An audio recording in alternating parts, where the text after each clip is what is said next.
പത്തനംതിട്ട പെരുന്നാട് കൊല്ലപ്പെട്ട CPM പ്രവർത്തകൻ ജിതിന്റെ മൃതദേഹം കോന്നി ടാക്സി സ്റ്റാൻഡിൽ പൊതുദർശനത്തിനെത്തിച്ചു. CPM CITU നേതാക്കൾ അന്തിമോപചാരം അർപ്പിച്ചു. അതേസമയം പെരുന്നാട് CPM ആഹ്വാനം ചെയ്ത ഹർത്താൽ തുടരുകയാണ്. 2 മണി വരെയാണ് ഹർത്താൽ. ശശി നാരായണൻ ചേർന്നു. ശശി, ഇപ്പോഴും ഇതിൽ ആരോപണങ്ങൾ അവസാനിച്ചിട്ടില്ല.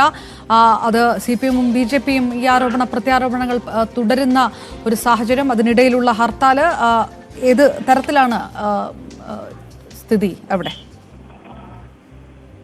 ഈ കൊലപാതകവുമായി ബന്ധപ്പെട്ടുള്ള ആരോപണങ്ങൾ, രാഷ്ട്രീയ ആരോപണങ്ങൾ ഇപ്പോഴും തുടരുകയാണ്. CPM പറയുന്ന കാര്യം പ്രധാനമായും BJP RSS നേതൃത്വത്തിൽ നടന്നൊരു കൊലപാതകമാണ്. അതിന്റെ പ്രതികളെല്ലാം RSS-ഉം BJP-യും പെട്ട ആളുകളാണെന്നാണ് CPM ആവർത്തിച്ച് പറയുന്നത്. ഇന്നലെയും CPM ജില്ലാ സെക്രട്ടറി രാജീവ് അബ്രഹാം പറയുന്നത് അതേ കാരണം തന്നെയാണ്. എന്തായാലും ഇന്ന് ഈ കാര്യങ്ങളെല്ലാം ഇന്നലെയും ഇന്നുമായി നടന്ന 2 ദിവസങ്ങളിലും ഇത് പൂർണ്ണമായി BJP-യും ഈ ആരോപണങ്ങളെല്ലാം തള്ളിയിട്ടുണ്ട്. CPM-ന്റെ ആളുകളാണ് ഈ പ്രതികളായി വന്നിട്ടുള്ളതെന്നാണ് BJP നേതാക്കന്മാരും പ്രവർത്തകരും ആരോപിക്കുന്നത്. ഏതായാലും ഇന്നാണ് ജിതിന്റെ സംസ്കാരം. രാവിലെ ഒരു 8 മണിയോടുകൂടി തന്നെ കോന്നി മെഡിക്കൽ കോളേജിലെ മോർച്ചറി സൂക്ഷിച്ച മൃതദേഹം പ്രവർത്തകരും പെരുന്നാട്ടിൽ നിന്നുള്ള ബന്ധുക്കൾ അടക്കമുള്ള ആളുകൾ വന്ന് നൂറുകണക്കിന് CITU പ്രവർത്തകരുടെ നേതൃത്വത്തിലാണ് മൃതദേഹം അവിടെ നിന്നും നേരെ കോന്നിയിലെത്തി. കോന്നി ടാക്സി സ്റ്റാൻഡിലാണ് പൊതുദർശനം വെച്ചത്. CITU-ന്റെ സംസ്ഥാന നേതാക്കളും ഒക്കെ ഇവിടെ ഉണ്ടായിരുന്നു. അന്തിമോപചാരം അർപ്പിച്ചതിന് ശേഷം അരമണിക്കൂറാണ് അവിടെ ഒരു പൊതുദർശന ചടങ്ങുകൾ നടന്നത്. അതിനുശേഷം വീണ്ടും വിലാപയാത്രയായി മൃതദേഹം റാന്നി പെരുന്നാട്ടിൽ എത്തിച്ചിരിക്കുന്നു. അവിടെ പാർട്ടി ഹൗസിലാണ്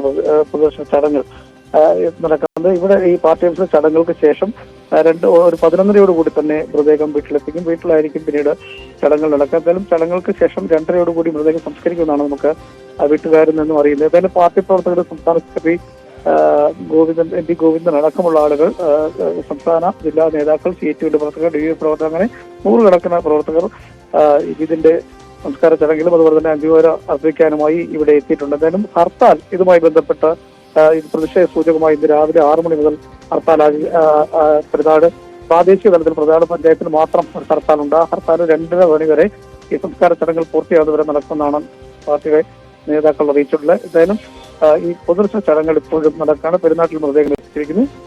2:30 ഇതിന്റെ സംസ്കാര ചടങ്ങുകൾ നടക്കുക. എന്തായാലും രാഷ്ട്രീയ ഒരു ആരോപണങ്ങൾ, ഈ പ്രതികളെ സംബന്ധിച്ചുള്ള ആരോപണങ്ങൾ CPM-ഉം BJP-യും ആ നിലപാടിൽ തന്നെ നിൽക്കുന്നു. CPM പറയുന്ന രീതിയിൽ തന്നെയാണ് ഈ പ്രതികളെല്ലാം RSS-ന്റെ ആളുകളാണ്, BJP-യുടെ ആൾക്കാരാണെന്ന നിലയിലാണ് നിൽക്കുന്നത്. എന്നാൽ ഇത് പൂർണ്ണമായി തള്ളിക്കൊണ്ടാണ് BJP ഇപ്പോൾ നിൽക്കുന്നത്. ശശി നാരായണൻ വിവരങ്ങൾ. കൊച്ചിയിൽ ഇന്നലെ രാത്രി കാണാതായ 12 വയസ്സുകാരിയെ കണ്ടെത്തിയതിൽ നിർണായകമായത് ഞാറയ്ക്കൽ സ്വദേശി ജോർജിന്റെ ഇടപെടലായിരുന്നു. മണിക്കൂറുകൾ നീണ്ട തെരച്ചിലിനൊടുവിലാണ് ഇന്നലെ വല്ലാർപാടത്തിന് സമീപത്ത് നിന്ന് ജോർജ് വിദ്യാർത്ഥിയെ കണ്ടെത്തിയത്. ഈ കാര്യങ്ങൾ ജോർജ് ന്യൂസ് 18-നുമായി പങ്കുവച്ചു.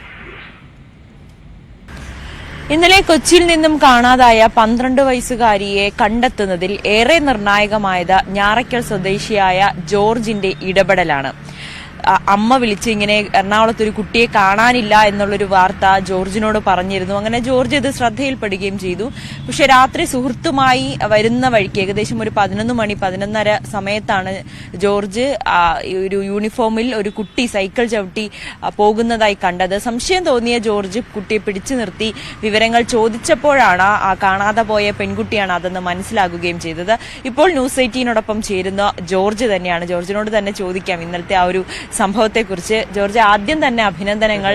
നിങ്ങളെപ്പോലുള്ള ചെറുപ്പക്കാർ അല്ലെങ്കിൽ ഒരുപാട് നല്ല മനുഷ്യരുള്ളത് കൊണ്ടാണ് നമുക്ക് ഇങ്ങനെയുള്ള വലിയ ഒരു അപകടങ്ങളൊക്കെ ഒഴിവാക്കാൻ കഴിയുന്നതും. അതിൽ ആദ്യം തന്നെ അഭിനന്ദനം. Thank you.